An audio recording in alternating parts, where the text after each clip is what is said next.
Well, greetings and welcome to the Dividing Line on a Thursday. I've got a there we had a pixelated dead screen, and there it is.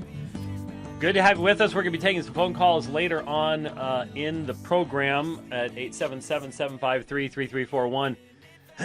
I was directed to a hit piece this morning that I wanted to respond to very quickly, and then we have some comments to make on certain events since Tuesday, and then we'll get to your phone calls. So one individual on Twitter had said that needed some help with a challenge that had been given to them by Jehovah's Witnesses. So said, well, we'll probably be taking some phone calls, so I'd invite that person especially to call in. I don't know who Alan Rule is. I did some very quick looking around. There's a Jenny Rule that's written some books in Amazon on low-carb diets, and nothing at all on YouTube, debates, lectures, nothing. But he has written, James White is extremely dishonest and should not be taken seriously. Alan Rule is a Romanist, and he's a Romanist who engages with Muslims. Start putting that together, and you start seeing maybe why this is going on, because I have been very clear in saying to my Muslim friends, Roman Catholicism does not represent biblical Christianity. It's a completely different message, different gospel.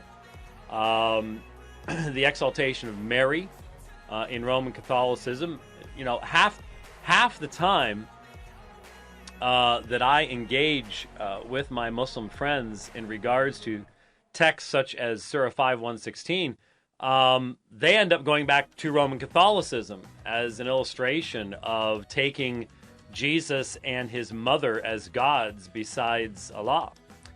And interestingly enough, Mr. Rule doesn't mention this, but I have even though I clearly view and have proven and defended in debate against people who actually do write books and stuff from the Roman Catholic side, the reality that view of Mary is idolatrous. It is not biblical. Even though I do that, I also have to correct my Muslim friends and point out that even Rome very carefully says Mary is not deity. Now, blur the lines. They're the ones that have done it. They have no biblical basis for doing it. But I've tried to be accurate about that as well. Well, why am I extremely dishonest and should not be taken seriously? Well, he talks about, to all Muslims who read this blog, please pay attention because we all need to expose the dishonesty of this man. Ooh. Christians and Muslims, don't know why he doesn't capitalize Muslims. Why don't you capitalize Muslim? I wonder if they find that disrespectful. Christians capitalize, but Muslims aren't. Anyway. Christians and Muslims both value honesty, so we should make it our goal to show that James White embraces the same inconsistency of which he accuses Muslims.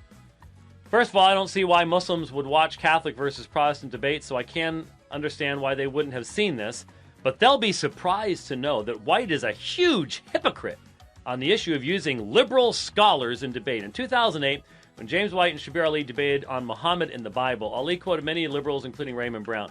White spent almost the whole debate trying to point out it is inconsistent to try to use liberal scholarship to try to make supernatural claims.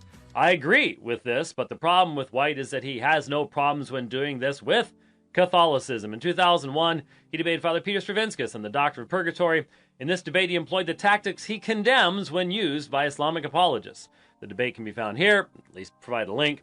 At the 45-minute mark, he says, hence, as Roman Catholic, McBride admits, there is, for all practical purposes, no biblical basis for the doctrine of purgatory.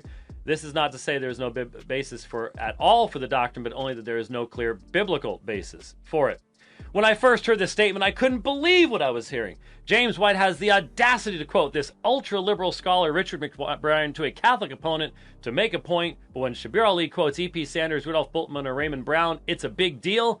That is complete hypocrisy for someone who claims to be a Christian. No, that's a demonstration, sir, that you don't have a clue how to think clearly. You don't know what categories are, and you don't know what context is either. Might explain why you're a Romanist apologist, but let's put this one to bed and do it quickly. Who was I debating? Father Peter Stravinskas. Peter Stravinskas. Well, where did Peter Stravinskas get his 2 earned doctorates? Ivy League schools.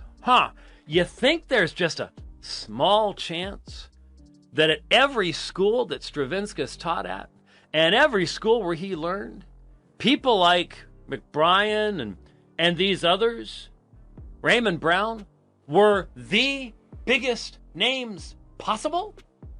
Let's try something else, Mr. Rule, since you seem to be such a conservative Catholic. How about the fact that your current Pope is just as liberal as either one of them? How about the fact that it's your popes that keep putting these people on the Catholic biblical commissions? Maybe when I'm debating a Roman Catholic who's defending the current papacy, using the current standards of the papacy, might be a good idea. What do you think? And do you think that might be just a little bit different than the situation of a Muslim who accepts a supernatural worldview, believes the moon has been split, believes Muhammad flew on a winged beast from Jerusalem up through heaven and back again? You think maybe the level of inconsistency and the character of the inconsistency and the kind of the inconsistency is completely different because of the context? Yeah, well, so I am quote-unquote dishonest because I actually use the sources that my opponent would be the one who's utilizing. And that somehow he just completely misses the category difference between that and dealing with with a Shabir Ali who continually says, scholars, standard over here, different standard, different scholars over here when I'm defending the Quran or coming up with the argument for the number 19 in the Quran or whatever else it might be.